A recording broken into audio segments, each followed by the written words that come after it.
Morning, nandito na naman tayo sa Divisoria, dito sa may malapit sa parking. Dito sa Irene Toy Store, di ba? Dito yung suki ko. Papakita ko lang sa inyo yung latest, mga bagong uso ngayon. Ito, ipit siya, iba-ibang klase. 150 daw isang ganito.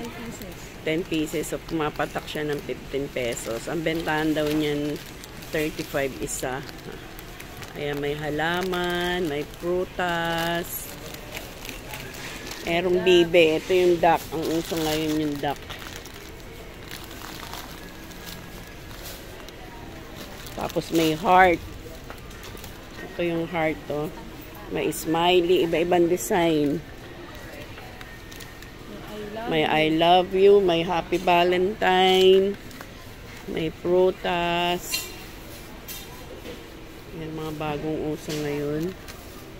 Etong isang ganito, 100 pesos to, no? 1.5. Pero pwedeng 10 lang bilhin nyo. Ika-card nila dito ng ganito. Yan ang mga bago na naman ngayon. Ito sigurado mabili to sa Valentine.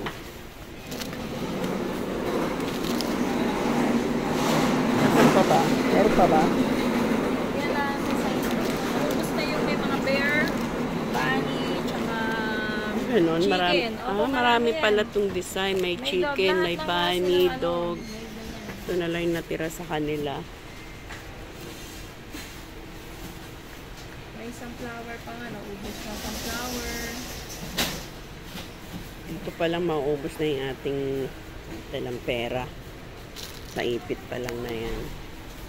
Kasi pag may mga bagong uso, yan, matataranta na may mga bata. Guys, so, sungay. May radyo. Ayan na guys, sample, oh. Diba ang ganda? Balik tayo sa pagkabata. Hindi mo naabutan yung ibang design ng ano niya. Ito naman guys, may ribbon, no? Ayun, suot ni ate. Duck na may ribbon.